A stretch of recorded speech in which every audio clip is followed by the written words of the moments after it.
juggernaut. Hello, I thought I'd try something a little different today. The Casio PV-1000 system, I'm doing my top 13 games. Well, they're kind of the only 13 games available for the machine. There is supposedly 15 games in total released for it, but there's a bit of discrepancy as to whether 2 actually got released. There's no dump of it online, there's nothing like that, so yeah, I'm taking it as the only 13 games available for the PV-1000 in order from worst to ultimate awesomeness. But before we get into the top 13, what is a Casio PV-1000? Well, it was a home video console released only in Japan by Casio in October 1983. It was supposed to be a competitor to the Sega SG-1000. It was part of the second generation of video game consoles, and it was fairly powerful for the time. It had a Z80 microprocessor, and it had 2 entire kilobytes of RAM, with 1 kilobyte of that memory being dedicated to its character generator. It had a 256 by 192 resolution, and it had a colour palette of 8 colours. It was released alongside a computer known as the PV-2000, which is compatible with the controllers, but unfortunately you couldn't play the same games as you could with the PV-1000.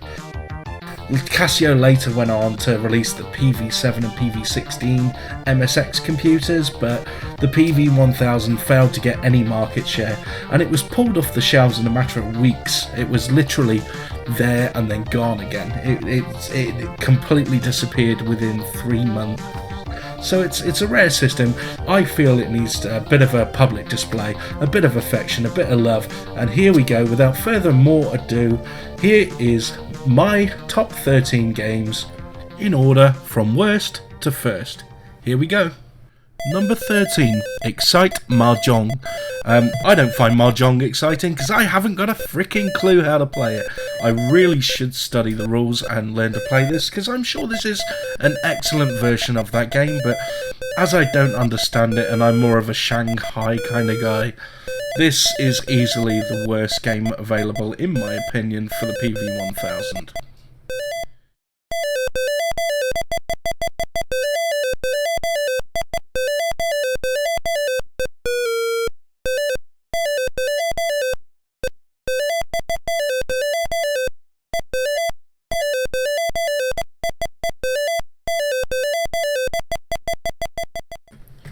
Number 12, Pachinko UFO.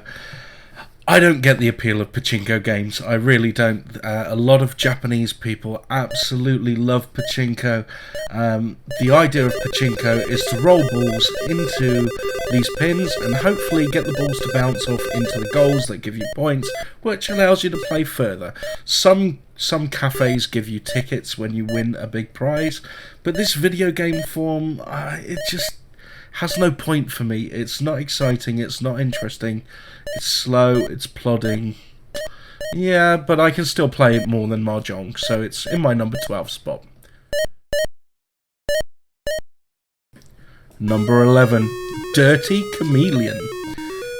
This game is let down by controls. It's very difficult to actually get your chameleon to move where you want him to, but once you actually finish wrestling with the controls and start playing the game, it's actually a very good kind of puzzle platform game. You can use your tongue to navigate the areas even faster, as well as pick up the eggs and defeat the chickens. It's quite a difficult game, and there's a lot of practice involved to even get past the first screen, but you know, it's not bad, and as one of the few games of this genre available, it's still definitely worth checking out for the PV-1000.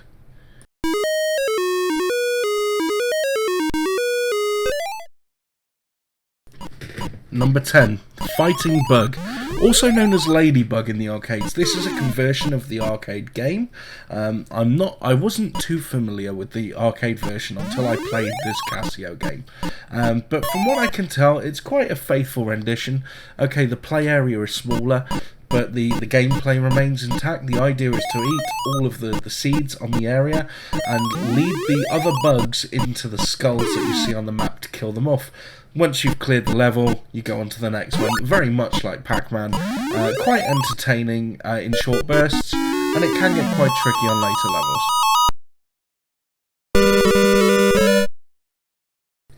Number 9, Super Cobra, and this game will be quite familiar to those who have played the arcade original, and it will also be familiar to people that have played Scramble and its endless sea of clones that it spawned. Super Cobra is a spawner Scramble, and it's a very well designed one for the system. The Casio has difficulty scrolling, as you can see in this game, but even still this makes a fair effort. The game was quite difficult. It doesn't really show that in this video that much, but trust me, the levels get quite intense quite quickly. It just so happens that I got lucky in this video playthrough, for the most part anyway. But this is a thoroughly enjoyable game. It is quite replayable, and yeah, it's definitely one to look out for if you have a PV-1000.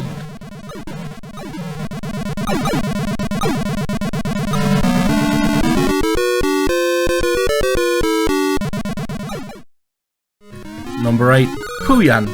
Well, this is quite an interesting arcade conversion. I can't say that Pooyan is one of my favourite arcade games of all time ever. It's something that I've dabbled in once or twice, but this seems quite a faithful rendition of that game. It gets quite difficult, and with the screen update refresh rate for the Casio, it's quite difficult to see the enemy bullets coming in, which adds an extra layer of challenge which this game sorely needed, because otherwise you just sat there tapping the buttons. I really appreciate this slower frame rate. It makes a much more challenging game, and Pooyan is great fun as a result.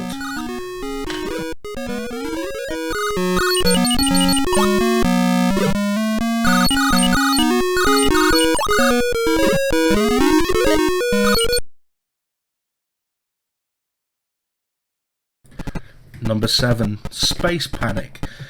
At first glance, it's basically a Lode Runner style game, and on second glance it's still a Lode Runner style game, but who's complaining? Lode Runner's great. This is a faithful arcade conversion. It's got randomly selected levels, so every time you play you get a different level order, which I think is really cool for this kind of generation of video gaming. It's very difficult. It can get quite challenging quite quickly. Enemies appear to move at random in places, which makes everything also much more entertaining. You just don't know what to expect when you play it, to a degree anyway. It's a lot of fun. Space Panic is well worth playing.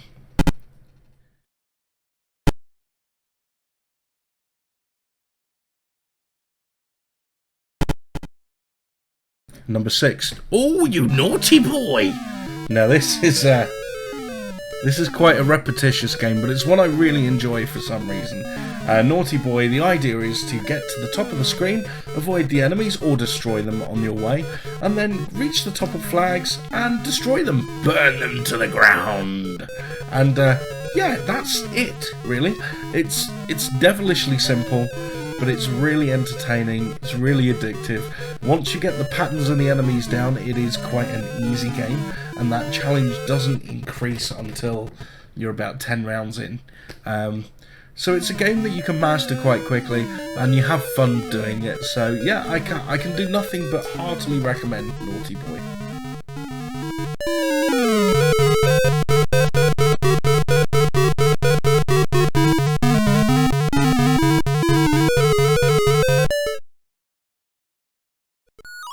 Number 5, Amidar. Amidar is yet another arcade conversion. This one's really, really, really well done. Amidar is, well, it's quite a famous arcade game. It's very well known, and it's very well loved by people that were old enough to experience it back in the day. And this conversion's fantastic. It's got the gameplay down, it's got the speed, the frame rate, the music's quite catchy too. Yeah, it's just the whole package. Amidar on PV-1000 is an excellent conversion, and it should be in everyone's collection that has a PV-1000, which is probably about one of you on this video, let's be honest. Those PV-1000s, they aren't cheap, and there aren't that many games for it, so I'm not expecting many of you to be buying these games, but hey, that's what emulation's for, right?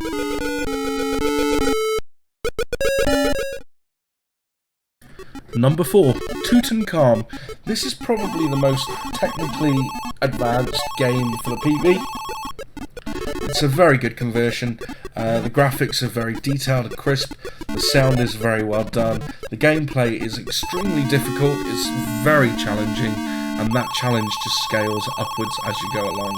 It's a fantastic conversion of a very interesting early arcade game.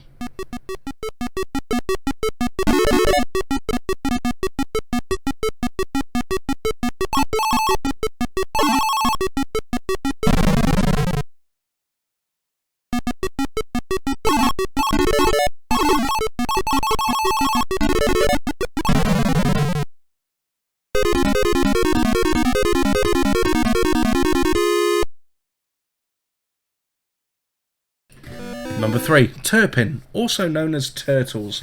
This is a conversion of a Sega arcade game. It's another Casio game which looks really simple, but has quite an addictive challenge with it. The idea is to look in the question mark blocks. It may be an enemy, it may be one of your baby turtles that you have to take home. The homes are in the corners of the map. There are multiple maps to play through. The game starts off really easy, and then the challenge ramps up with more intelligent enemies, more of them, and less time to actually move about and figure your way home. So the game has got quite a challenge, even though initially it doesn't appear to have that. And I really enjoyed it. In fact, I probably enjoyed this version more than the arcade one.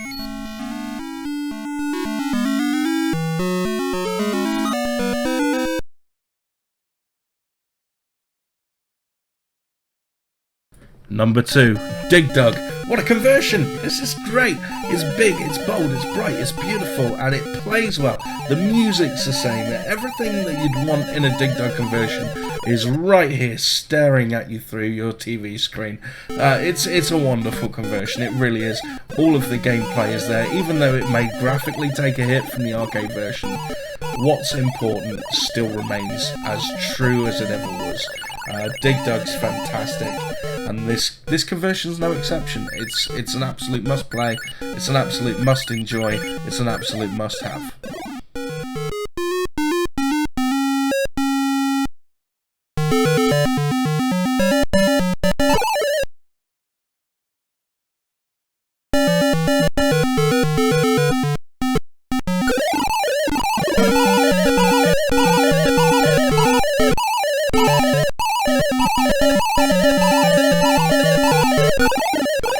Crikey, are we nearly at the end of this list already?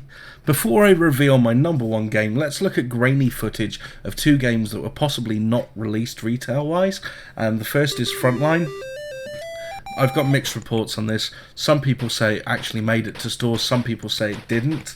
This is the only footage I could find online, so apologies for the quality, but I thought I'd better highlight the game just in case there was one I missed.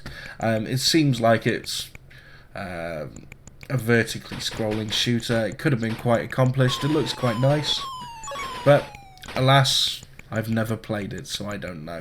All that I do know is that it was an arcade conversion. And the second game is Galaga. Now this Galaga conversion looks incredible. It looks really smooth. It looks really pretty. It looks like it plays exactly like the arcade game should play on a home conversion. There's no confirmed reports of it actually making it to store shelves, so I haven't included it in the main list, but I thought I should mention it. Again, this is the only footage I could find. Let's hope that more information about this will come out in the near future. But I digress. We are here for my number 1 Casio PV-1000 game, and it is, drum roll please, Warp and Warp. Now, Warp and Warp. I have never heard of this game before until I started researching the Casio PV-1000. And I was really pleasantly surprised by what I found. This game takes 2 of my favourite video games ever and blends them together. The first, you have a Robotron style shoot 'em up, and then you've also got these kind of weird levels where you drop bombs to it to explode these weird heavy-tongued creatures, and it plays an awful lot like an extremely primitive version of Bomberman. So not only do you get Robotron, or a Robotron style game, you also get a Bomberman one in one package. Plus it's difficult, there's a very good challenge. From round 1 all the way through the game, you really have to think about where you're going, where you're moving, how you're going to plant those bombs, how long you've got before you have to run away from those bombs, because they kill you as well. Yeah, it's just an excellent package, and I am so pleased that I discovered this game, and I wanted to share my discovery with you all. Anyway, that was my top 13, or only 13, Casio PV-1000 games. Tell me what you think. Is the PV-1000 something that you're interested in? Would you like to see more obscure systems like that in the future? Send me a message and subscribe for more content in the future.